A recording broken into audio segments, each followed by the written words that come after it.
Écoute, on va passer du côté d'Apple CarPlay parce qu'il n'y a pas énormément de nouveautés. Ça m'intéresse. Ben, il y en a quand même quelques-unes, là. Une des choses que moi j'ai trouvé cool parce que ça fait longtemps que CarPlay, c'est comme Carlis, excusez-moi le terme. Euh, Peut-être que Kayak fait quelque chose. Fait que là, il y a l'harmonisation de l'OS, donc les icônes, ces choses-là, les thèmes. On manque encore de. Ça, je trouve ça plate qu'en 2025, on ne puisse pas choisir notre fond d'écran dans CarPlay, là. Ça, ils ont rajouté un fond d'écran. Tu fais comme, OK. OK. C'est. Ils ont rajouté quelques options, entre autres, c'est quoi l'option déjà? L'option de pouvoir être dérangé par des réunions comme Teams, ces choses-là, de pouvoir aller appeler des gens dans Teams, ce qu'on ne pouvait pas tant faire. On pouvait être rejoint dans Teams, donc si tu avais une réunion Teams, tu pouvais continuer sur ton CarPlay, mais là, tu peux appeler des gens qui sont dans ta liste Teams.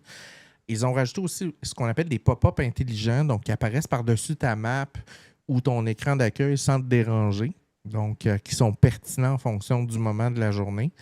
Quelle autre chose qu'ils ont rajouté aussi qui est très, très cool? Les effets de transparence qui sont quand même corrects, Fred. Ils ne sont pas si pires. Il n'y a pas de liquide glace que tu n'es plus capable de lire l'écran. Et ils ont présenté ce qu'on appelle, ça c'est la version claire, et la version tintée, je ne l'ai pas mis. Ils ont présenté aussi ce qu'ils appellent la version Apple CarPlay Ultra. Et là, il y a quelques voitures qui sont disponibles déjà. Entre autres, Audi. Dans ce cas-ci, je ne me rappelle pas c'est quoi la marque de cette voiture. Moi, je ne reconnais tellement pas les logos. Qui peut me dire c'est quoi la marque? Ça, c'est Aston Martin. Aston Martin, évidemment.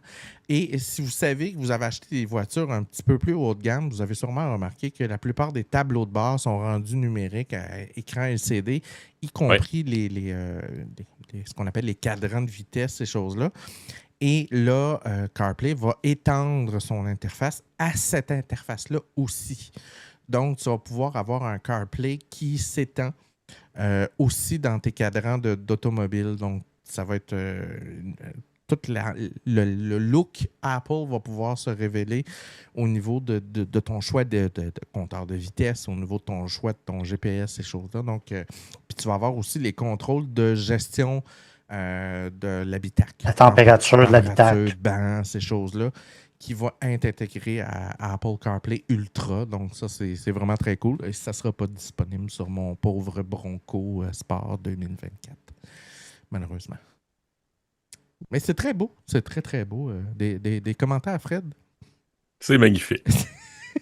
C'est magnifique. Ils ont dépensé, je ne sais pas combien de milliards de dollars à travailler sur une automobile et c'est ce qu'ils ont pu secourir, en fait, de tout ce développement-là. Parce qu'ils avaient quelque chose en main, parce que, tu sais, ça, c'est quoi? C'est GM qui a fait le choix de retirer CarPlay de ses véhicules puis Android Auto pour revenir pour mettre leur propre système, là. Bonne chance. Ben ça, écoute, décision de merde. Dans mon Chrysler, j'ai un 200 2015. Puis Apple CarPlay est là, mais c'est pas le CarPlay où tu peux voir toutes tes choses, tes maps et tout ça. J'ai carrément acheté un écran externe. Je l'ai mis dans mon ordinateur, dans mon char. Puis j'ai Apple CarPlay 2025, tout va bien. J'ai aussi Android Auto dedans. Puis tu sais, à cette heure, on a des écrans comme ça qui coûtent en bas de 100$. Fait que les options sont là. Puis tu sais, s'ils l'ont enlevé dans le Ford, ben écoute, je suis désolé, Ford. C'est GM. GM, bon ben, s'ils l'ont enlevé de GM, et ce qu'ils vont faire, c'est que les clients vont se ramasser un écran 100$, ils vont le mettre dans le dash, puis là, tu sais, t'as déjà essayé l'interface de Ford Sync, là. Non, j'ai eu un Ford dans ma vie, j'en aurai plus jamais. Ça marche bien, des Ford, arrête. Non. Fait que ça, on voit le look, évidemment. C'est des véhicules qui sont pas du tout dans mes moyens, là, mais ça vous donne Tu disais que c'était dans des autos de luxe, c'est peut-être vrai, mais au niveau des fabricants, Hyundai et Kia vont utiliser... plus abordables qui vont avoir ça aussi, là. On a un exemple ici d'un auto qui serait plus dans nos moyens, qui a la version Ultra. Autre chose aussi qui ont parlé d'intelligence, Apple d'intelligence au niveau de CarPlay, il va être capable de savoir, je vais te donner un exemple. Fred, tu as jasé avec moi aujourd'hui, puis moi, je suis à Charles de Gaulle. Je te dis salut, je m'en viens ce soir, je vais arriver à Dorval, blablabla, blablabla. dans iMessage. Puis là, toi, tu prends ta véhicule pour aller me chercher à Dorval. Ben, ton auto, dans CarPlay, va afficher mon vol en temps réel avec l'espèce d'icône où est rendu mon avion puis le temps restant avant l'atterrissage sans que tu lui demandes. Fait que, c'est des petites affaires, des petites attentions, des petits spotlights que tu fais comme « Ah, ouais, ça c'est cool, ça c'est utile, ça apparaît au bon moment, à la bonne place. » Parce que c'est toujours intéressant l'information quand ça t'arrive au bon moment. Ce qui n'est pas toujours le cas.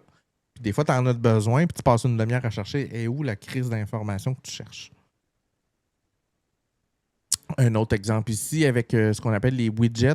Et là, si vous regardez bien, vous avez l'intégration de Home, de Apple Home. Le HomeKit. Le HomeKit.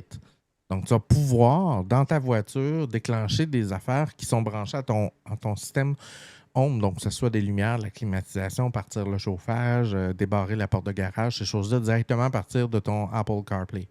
Ce que Google fait depuis Android Auto fait pas ça. Très longtemps. Android Auto le fait pas, Fred. T'as pas ton Google Home dans Android Auto? Non.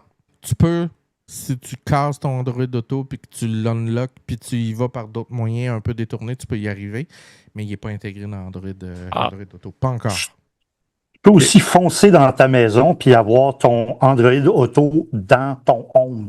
C'est bon, ça. C'est bon, ça. Mauvaise idée. Qu'est-ce que c'est ça, tes idées de merde de même, Alexis? Ben voyons donc. Je me ristourne par intact. Autre chose très cool, ton message dans... Tout le monde sait maintenant qu'on peut parler avec des gens d'Android, ce qui est déjà une bonne chose, parce qu'à cette heure, on a un RCS qui est disponible sur iMessage.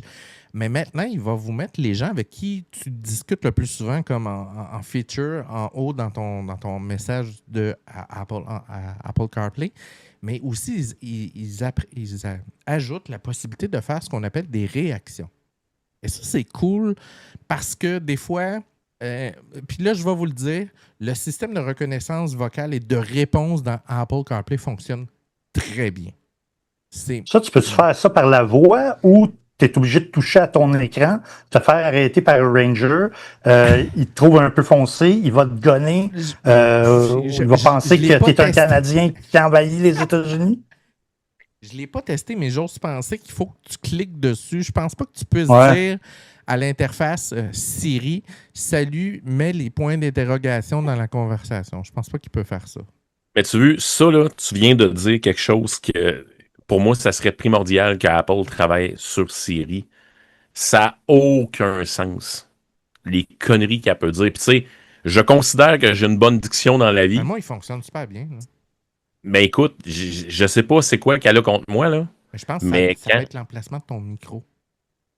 Ben écoute, peu importe où je suis, des fois, elle se met à dicter des affaires qui n'ont aucun Christi de bon sens, en particulier dans le véhicule, puis je l'ai essayé avec le micro du char, le micro du téléphone, ou ce que tu veux. Zéro problème. Il y a vraiment un clash des fois, là. C'est l'impression que c'est peut-être qu'une question de version, de téléphone, d'environnement. Est-ce qu'il y a du bruit autour? Est-ce que ta voix à toi a un problème puis pas la mienne? Je ne sais pas. C'est peut-être ça. Je suis pas assez sexy, esti. Non, je pense pas que ça soit le cas. Mais